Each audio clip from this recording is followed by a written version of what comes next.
नमस्कार साथियों, इस क्लास में आप लोग परसेंटेज से संबंधित प्रश्नों को देखेंगे जो सभी एग्जामों में ये बार बार प्रश्न पूछे जाते हैं। इसलिए ये क्लास आपके लिए उपयोगी हो, इसलिए ये क्लास आपके लिए लेकर के प्रस्तुत हुए हैं। तो चलिए देखते हैं प्रश्नों के लिए। एक परीक्षा में चित्रा ने 58.5 अंक प्राप्त किया, जो 78% अंक प्राप्त करने के बराबर था। परीक्षा कितनों अंकों की थी? तो इसमें क्या पूछा है? पूर्णांक पूछा है।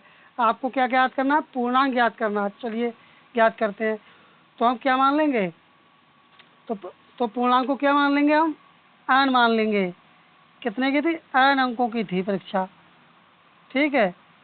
और जो ये 58.5 आप देख रहे हैं, तो इसे आप यहाँ पर लिखेंगे 58.5 बराबर, फिर आप क्या लेंगे? फिर आप ले लेंगे जो ये n माना, इसे ले लेंगे। फिर क्या ले लेंगे आप? ये 78 ले लेंगे, क्यों 78 में से ज्ञात करना है। और टोटल जो पूर्णांक जो होता है परसेंटेज, वो कितने खुद शोइंग में कि वो 100 होता है, तो यहाँ पर आप लोग 100 ले लेंगे। तो इसे आप सॉल्व करते हैं। जब इसे सॉल्व करेंगे तो यहाँ पर क्या आ जाएगा आपका? यहाँ पर आपका आ जाएगा 58.5 आ जाएगा, और गुणा आपका कितना आ जाएगा? 100 आ जाएगा, और बटा कितना आपका आ जाएगा? n बराबर ये आपका आ जाएगा, बटा आपका आ जाएगा 78। कितना आ जाएगा? 78 आ जाएगा आपका बटा। तो उसे आप सॉल्व करते हैं। तो देखिए 3 दूनी कितना होता है? 3 दूनी आपका होता है 6 होता है, और यहाँ पर एक आ जाएगा तो कितना हो जाएगा? 18 हो जाएगा। 18 हो जाएगा तो 3 छक कितना होता है? 18 होता है। यहाँ पर 6 आ जाएगा। अब इसी तरह से इसे काट लेते हैं। जो ये आप पॉइंट देख रहे हैं, यहाँ पर पॉइंट की जगह पे गुणा करेंगे, और पॉइंट की जगह पे 1 लिखेंगे, और ये एक अंक तो यहाँ पर 0 बना लेंगे। तो 3 एकम 3, यहाँ कितना बचा? 2 बचा। तो कितना हो जाएगा? 28 हो जाएगा। तो 3 नेम कितना होता है? 27 होता है। फिर आपका 1 बचा, तो यहाँ पर आपका 15 हो जाएगा। तो 3 पंजे कितना हो जाएगा? 15 हो जाएगा। आप क्या करेंगे? 1 0 से 1 0 काट देंगे। यहाँ पर ये 26 बचा हुआ है, तो यहाँ पर 2 एकम 2, 2 3 6, इसे काट दिया। और यहाँ पर ये 10 है, तो यहाँ पर आपका आ जाएगा 2 पंजे 5, ठीक है। और 13 एकम 13, और 13 एकम 13, यहाँ पर बचा आपका 6, तो 65 हो जाएगा। 13 पंजे कितना हो जाएगा? 65। तो इस तरह से आपका क्या आंसर आएगा? 15 गुणे 5, इनकी गुणा करेंगे तो आपका आ जाएगा 75। और 75 आपका कौन से वाले ऑप्शन में है? ये आपका सी वाले ऑप्शन से है। इस तरह से सी वाला ऑप्शन आपका सही होगा। आपने देखा कितनी इजी से आप कर चुके हैं इसके लिए। तो चलिए बढ़ते हैं इसी क्रम में अगले प्रश्न की तरफ। अगला प्रश्न है कि अगला प्रश्न आ चुका है, प्रश्न नंबर 2 है। एक परीक्षा में किसी दिन 5% छात्र अनुपस्थित हैं। क्या चीज़ है? अब्सेंट हैं। यदि उपस्थित छात्रों की संख्या 38 है, तो उसे दिन कक्षा में छात्रों की कुल संख्या क्या कितनी होगी? उस दिन छात्रों की संख्या कितनी होगी? तो देखते हैं, करते हैं इसके लिए। मान लीजिए कुल जो छात्रों की संख्या है कक्षा में, कुल संख्या कितनी हो जाएगी? कुल मान लीजिए कुल संख्या आपकी मान लीजिए बराबर 100 है, ठीक है। ये वो प्रश्न है जो बार बार रेलवे, जीडी, पुलिस और विभिन्न टाइप के एग्जामों में पूछे जाते हैं बार बार। परसेंटेज से संबंधित ये प्रश्न है आपके लिए। तो कितना हो जाएगा? 100 हो जाएगा। अब इसमें क्या पूछा? 5% छात्र कितने थे? एब्सेंट थे। तो क्या करेंगे आप? 100 में से आप लोग 5 को निकाल देंगे, तो आपका कितना आ जाएगा? 95 आ जाएगा, ठीक है। अब उपस्थित छात्र कितने हैं? उपस्थित छात्र कितने? 38 हैं। तो देखते हैं, आगे बढ़ते हैं। तो उपस्थित छात्रों की संख्या कितनी हो जाएगी? 38 हो जाएगी।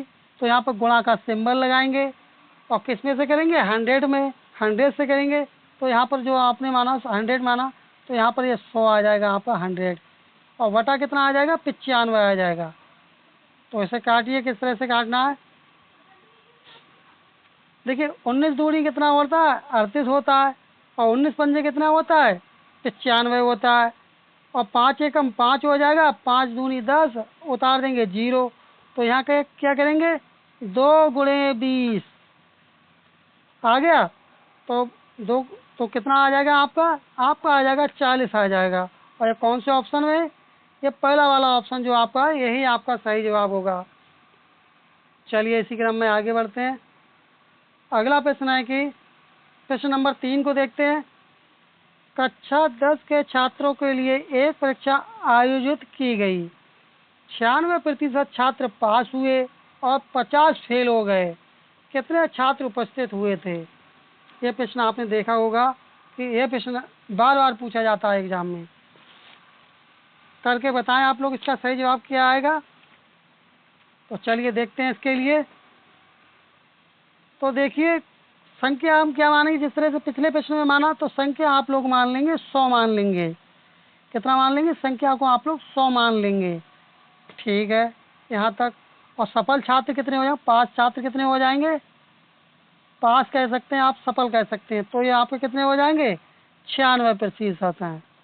कितने? ये आप 96 देख रहे हैं, इतने हैं 96। और फेल छात्र कितने हो जाएंगे आपके? फेल छात्रों की संख्या कितनी हो जाएगी आपकी? तो कुछ 96 पास है तो 4 ही तो फेल होंगे। तो आप लोग यहाँ पर क्या करेंगे? ये आपका 96% हो जाएगा, यहाँ पर आपका 4% हो जाएगा। तो 4% के बराबर आपका कितना हो जाएगा? 4% के बराबर आपका 50 हुआ हो जाएगा। हो जाएगा या नहीं हो जाएगा? तो इसी तरह से 1% के बराबर कितना हो जाएगा? 1% के बराबर कितना हो जाएगा? 1% के बराबर आपका हो जाएगा 50/4 हो जाएगा। तो इसे आप काटेंगे तो कितना? अभी चाहे तो आप अभी काट सकते हैं। अब आप लोगों को निकालना कितना है? संख्या कितनी है? 100% है। तो आप क्या करेंगे? 50/4 गुणा 100। तो 4 एकम 4, 4 दूनी 8, 4 पंजे 20। अब इसी तरह से आप लोग 50 की और 25 की गुणा कर देंगे। गुणा करने पर कितना आएगा? 25 पन्ना कितना होता है? 75 होता है। और ये आप एक जीरो उतार देंगे। तो देखिए तो आपका कितना आएगा? सॉरी साथियों यहाँ पर गलत हो रहा है। तो आपका यहाँ पर कितना आ जाएगा? तो इसे आप क्या करेंगे? 50 की और 25 की गुणा करेंगे तो कितना आ जाएगा? 50 की और 25 की गुणा करेंगे तो अपना आ जाएगा 1250 आएगा। सॉरी साथियों, ये 750 नहीं आएगा, 1250 आ जाएगा। कितना आ जाएगा? 1250 आ जाएगा। इस तरह से आपका क्या हो जाएगा? आपका बी वाला जो ऑप्शन होगा यही आपका सही जवाब होगा। चलिए बढ़ते हैं अपने अगले प्रश्न की तरफ। अगला प्रश्न है कि एक परीक्षा में आयोजित परीक्षा में एक छात्र 25 अंकों में से 9 अंक प्राप्त किया। छात्रा के द्वारा प्राप्त अंकों का प्रतिशत में व्यक्त करें। तो क्या करना? प्रतिशत में इसे व्यक्त करना है। तो करिए किस तरह से इसे प्रतिशत में व्यक्त करेंगे। तो देखिए बहुत इजी क्वेश्चन है, आप आसानी से इसे कर सकते हैं। और ये बार बार पूछा जाता है, रेलवे, ग्रुप डी, पुलिस और विभिन्न एग्जामों में ये पूछा जाता है। तो देखिए अंक का प्रतिशत पूछा गया, तो आप क्या करेंगे? ये आप 9 देख रहे हैं, 9 अंकों को आप लोग लिखेंगे, बटा करेंगे। फिर आप क्या करेंगे? कितने में से प्राप्त किए? 25। तो यहाँ पर आप 25 लिखेंगे। और यहाँ पर कितने में से प्राप्त किए? 100 में से।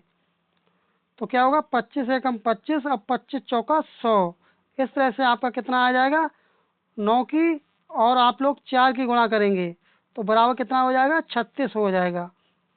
कितना हो जाएगा? 36 हो जाएगा, 36 अंक हो जाएगा। और इस तरह से आपका ए वाला जो ऑप्शन होगा यही आपका सही उत्तर हो जाएगा। तो चलिए बढ़ते हैं अपने अगले प्रश्न की तरफ। प्रश्न नंबर 5 है कि किसी परीक्षा में चरण ने 54 अंक प्राप्त किया जो कुल अंकों का 72% के बराबर था। परीक्षा कितने अंकों की थी? तो परीक्षा पूछी गई कितने अंकों की थी? वही सवाल तो इससे पहले किया था। तो क्या करेंगे आप लोग? अंक कितने मान लेंगे? n अंकों की थी। मान लीजिए जो परीक्षा थी वह n अंकों की थी। कितने की थी? n अंकों की थी। तो क्या करेंगे? जो 54 है आप लोग क्या करेंगे? इसे लिखेंगे, यहाँ पर 54 लिखेंगे बराबर। फिर क्या करेंगे? n गुणे फिर कितना था? 72%। 72 लिखेंगे बटा क्या करेंगे? 100 करेंगे। बटा कितना कर देंगे आप लोग? कर देंगे 100। तो n बराबर फिर कितना आ जाएगा अपना? n बराबर आ जाएगा 100 गुणे 54 बटा कितना आ जाएगा? 72। 18 तिया कितना होता है? 18 तिया कितना होता है? 54 होता है। और 18 चौक कितना होता है? 72 होता है। और 4 एकम 4, 4 दूनी 8, 4 पंजे 20। अब क्या करेंगे आप लोग? 25 की और 3 की गुणा करेंगे। इसके बाद में जो अंक आएंगे, संख्या आएगी, वही आपका सही जवाब होगा। तो 25 तिया कितना होता है? 75 होता है। और 75 आपका कौन से वाले ऑप्शन में दे रखा है? तो 75 आपका कौन से ऑप्शन में दे रखा है? ये किसी में नहीं दे रखा है। यहाँ पर 70 की जगह क्या होगा? 75 होना चाहिए था। 70 की जगह पर 75 होना चाहिए था। तो यहाँ पर आप 75 कर सकते हैं आप यहाँ पर। तो इस तरह से आपका डी वाला जो ऑप्शन होगा, यही आपका सही जवाब होगा। इस तरह से ये अपनी श्रृंखला कंप्लीट हुई। आपको क्लास कैसी लगी? क्लास यदि अच्छी लगी हो, अभी तक चैनल पर नए, चैनल सब्सक्राइब नहीं किए हैं तो चैनल को सब्सक्राइब कर ले और नोटिफिकेशन बेल आइकन आप लोग दबाना ना भूलें, जिससे आपको समय समय पर नोटिफिकेशन प्राप्त हो सके। चलिए मिलते हैं जल्दी नेक्स्ट क्लास में, तब तक के लिए धन्यवाद। जय हिंद, जय